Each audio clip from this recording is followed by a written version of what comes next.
Está orando aí, ó. Fazer silêncio entre cada um dos lugares, vai morrer, prestar atenção aqui. Let's go. Let's go.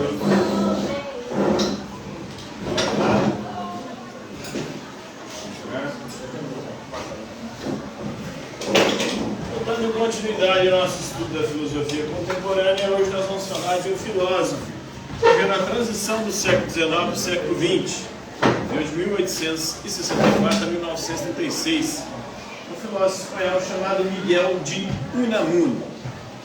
E para o Miguel de Unamuno, só o sofrimento nos torna humanos. O que ele quer dizer com isso? Só o sofrimento nos torna humanos. O sofrimento é aquilo que distingue o ser humano dos outros seres. Todos nós sofremos. O sofrimento é inevitável para o ser humano. Mas, por exemplo, os animais sofrem? Sim. Mas sentem dor. Sofrer dor é diferente de sofrimento, que é o que nós vivenciamos. Eles sentem dor, sentir dor é diferente de sofrimento. Oi? Exatamente. Com a nossa condição emocional, por conta da nossa consciência. Então o sofrimento para o ser humano, muitas vezes até independe de uma dor física. O sofrimento pode ser puramente psicológico. Os animais têm sofrimento psicológico? Há controvérsias, né? Alguns animais sentem a falta do seu dono, por exemplo. Manifestam alguma forma de sofrimento. Mas, para o Miguel de Unamuno, só o sofrimento nos torna humanos. Essa é a condição humana. Viver é sofrer. E o ser humano, muitas das vezes, vive fugindo desse sofrimento em busca da felicidade. Isso que eu queria falar, amor ou felicidade? As pessoas em busca da felicidade fogem de toda e qualquer forma de sofrimento. E quando você experimenta o amor, é impossível experimentar o amor e não sofrer. Por isso que as pessoas na atualidade vivem numa condição de busca da felicidade, que é uma felicidade baseada na distração, busca formas de se distrair para escapar e assim fugir de todo e qualquer sofrimento. E aí essa pessoa se torna uma pessoa alienada, ela não toma consciência de si, não se torna verdadeiramente humana, porque não experimenta o amor. Vive de uma felicidade superficial. Para ser verdadeiramente humano, é preciso experimentar o amor e, com amor, inevitavelmente enfrentar o sofrimento. Ele vai desenvolver uma ontologia. Logia é estudo. Ontos, em grego, é ser. Ele empreende o estudo do ser humano, mais especificamente da existência humana. E a existência humana para Miguel de Unamuno é sofrimento.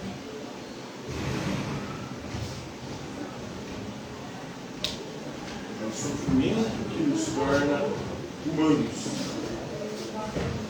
O sofrimento é estudado pela filosofia, pela religião, pelos pensadores desde priscas eras. O Buda, por exemplo, ele afirma que toda a vida humana é marcada pelo sofrimento, ou seja, todos nós sofremos. E qual que é a raiz, a fonte, a origem de todo sofrimento, segundo o Buda? O nosso desejo, a nossa vontade. O desejo e a vontade faz com que a gente queira coisas e pessoas. E enquanto a gente não tem aquilo que a gente quer, aquilo que a gente deseja, a gente sofre.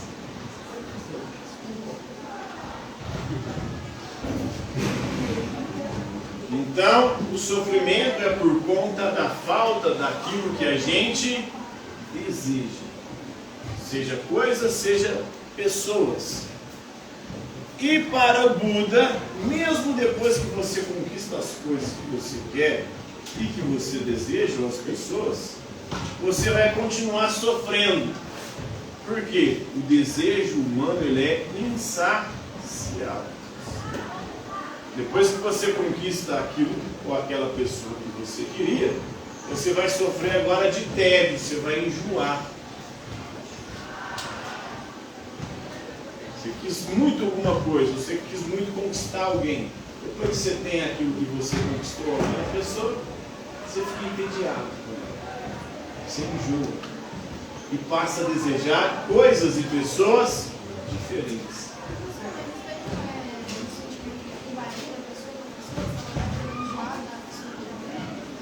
Para Buda, para todos os pensadores, na verdade, isso é universal, é para todos os seres humanos. Você vai enjoar mais cedo ou mais tarde. Você vai entediado. Você não vai parar de gostar, mas vai ficar entediado. E vai começar, à medida que o tempo vai passando, olhar para a grama do vizinho. Mas é verdade. Mas a grama A grama do vizinho sempre é mais verde. Por quê? Quando você tem aquilo que você passa a ter, perde a graça. Porque a graça está na busca, na conquista. Mas eu uma vez que teve um médico assim, falando que a grama do vizinho era falsa e a sua era verdadeira. Por isso que a dele estava mais verde. Na verdade é porque a gente se ilude. A gente se ilude e não dá valor no que tem. A gente dá valor só no que não tem. Isso é do ser humano.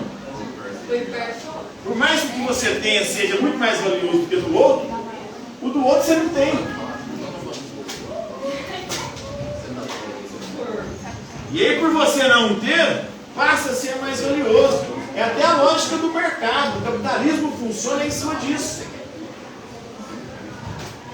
O capitalismo ele funciona na lógica de quê? Levar você a querer aquilo que você não tem. Aí, por você não ter, você gasta o que não tem para ter aquilo que você não tem.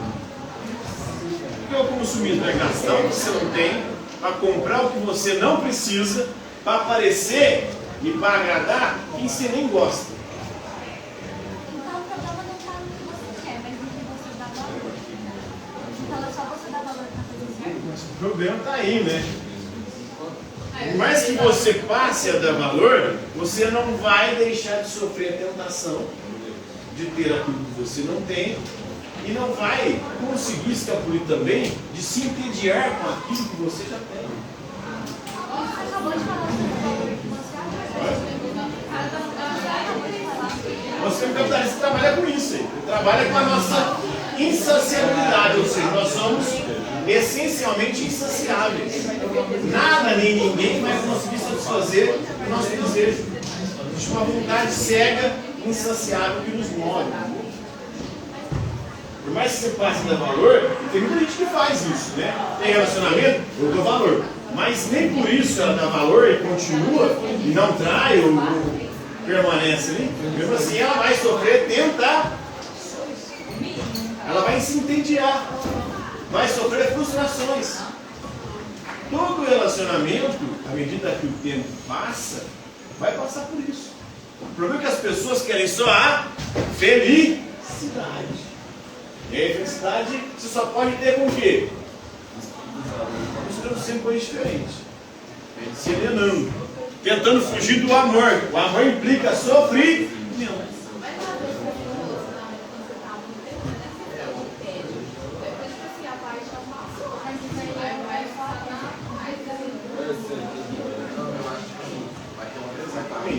Mas, como eu disse, como somos insaciáveis, aí você começa a pensar outras coisas, a olhar outras coisas, outras possibilidades.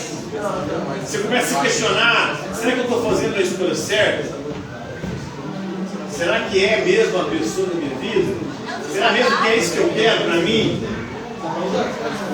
Será que eu não preciso experimentar coisas novas? Não, é a condição humana. Todos os filósofos, os pensadores, tudo que aprendem sobre a existência humana, eles vão falar sobre isso.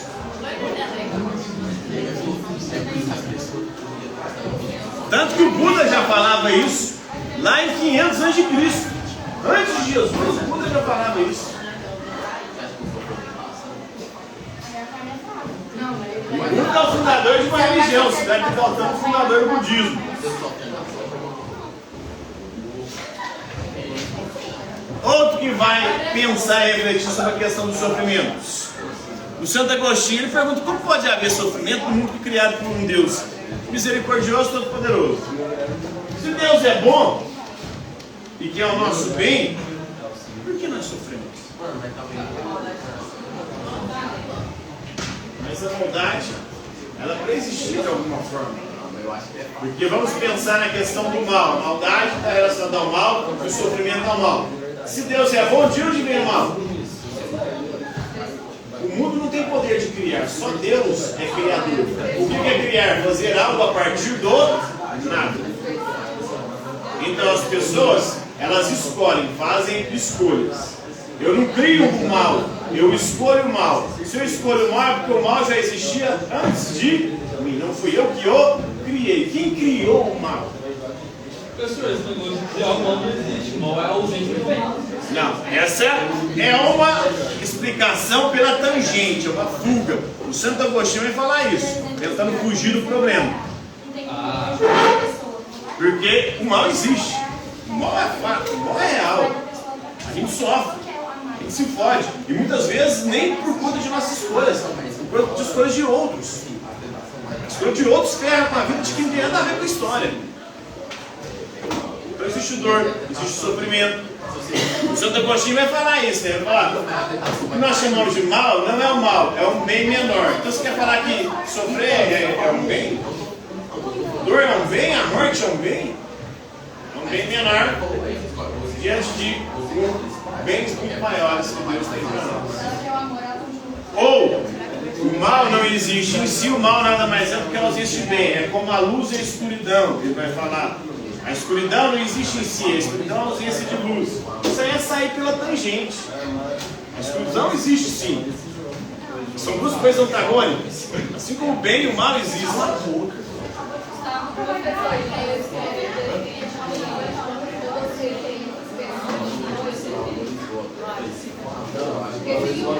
Quanto mais... Aí tem a psicologia. A psicologia fala sobre o paradoxo da escolha. Quanto mais opções você tem, mais você sofre para escolher.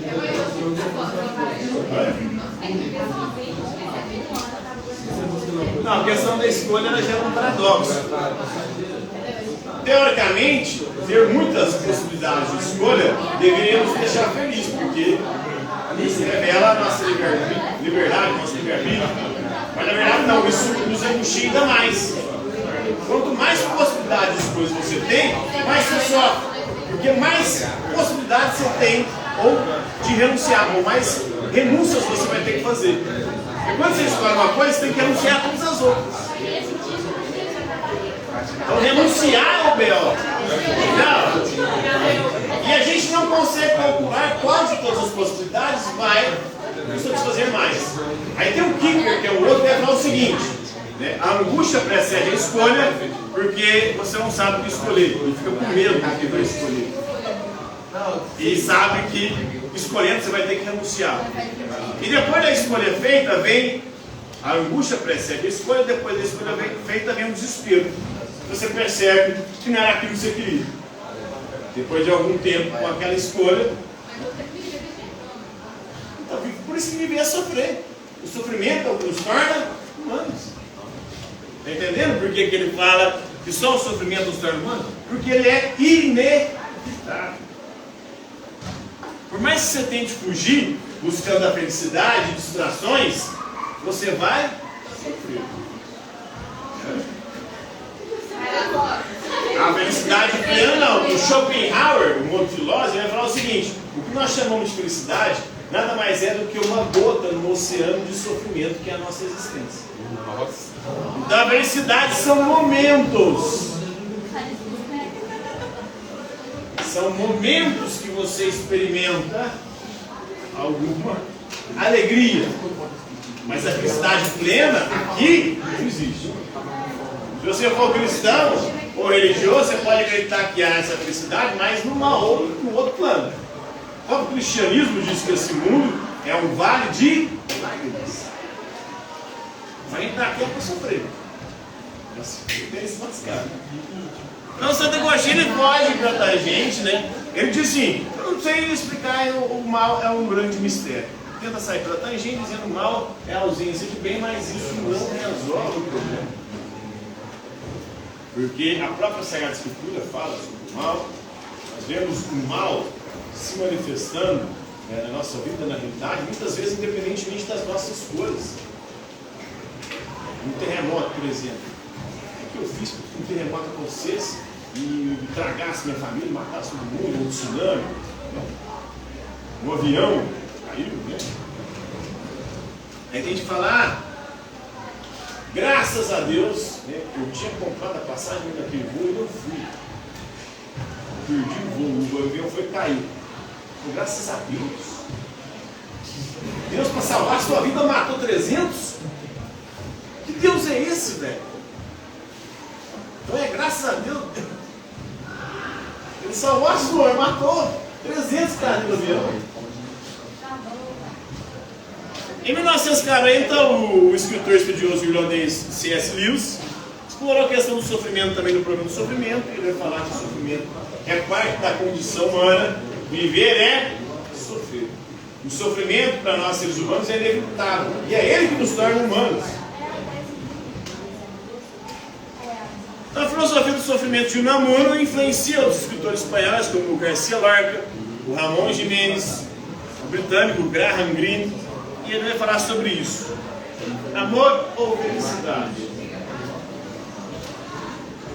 Uma existência humana autêntica é uma existência onde você não foge do sofrimento, você o encara.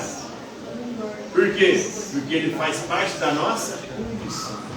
Tem gente que busca viver uma vida alienada, buscando uma felicidade artificial para fugir do sofrimento. Mas a existência humana significativa e autêntica é quando você encara o sofrimento. Porque ele, de alguma forma, nos torna humanos. Na verdade, é ele que faz de nós seres humanos. Tem gente que não quer encarar, aí vaza. Por isso, nos relacionamentos, a pessoa não quer enfrentar o sofrimento. O que ela faz? Larga, achando que arrumando outra pessoa, o sofrimento não vai acabar. Você só vai trocar de sofrimento.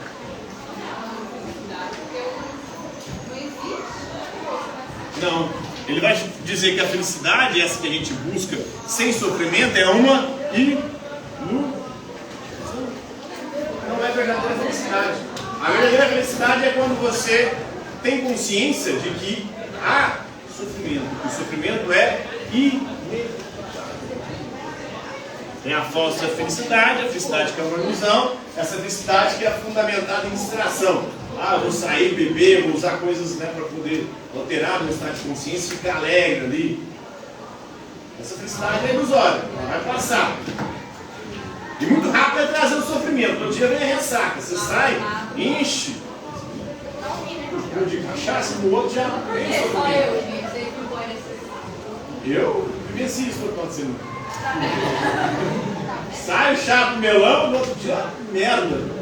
Mas uma ressaca. Aí o sofrimento vem em dose dupla, vem com overdose, né? Vem com... Estamos juntos nessa. Então você procura ter uma felicidade. Oi? Eu tento fugir da minha realidade sofrida com a ilusão, né? Com essa ilusão. Sair pra balada, mexer. A gente sabe, né? Que pode. Eu só maquiei o sofrimento. Ele vai vir. Ele vai Se vir. você usar isso para beber, não você nem ia sofrer. Não, eu vou sofrer também. Vai sair pra beber, porque Inclusive você vai sofrer por não ter saído. Mas se eu tiver saído, Senhor, toda ação tem uma reação. O senhor faz uma coisa que o senhor sabe que vai causar o sofrimento. vai acontecer de qualquer jeito. Mas ele Mas mais agora tem gente que vive nessa fuga constante. E aí não toma consciência de si mesmo. e acha que é possível que a felicidade é viver um mar de rosa, um conto de fada. Isso só existe na ficção. O mundo real é sofrimento, é dor. Vamos ter que estar correndo. É inevitável. Ai, gente, eu fico feliz. 2 minutos ainda, né? A aula de filosofia é top, né? Nossa, é ótimo. Você sai daqui pior do que você começou, né? Essa aula foi muito feliz. Mas o existencialismo vai ser assim, vai vir o Heidegger, outro existencialista, vai dizer que nós somos um ser para a morte. A existência humana é uma tragédia, por quê? Você não vai sair vivo dela.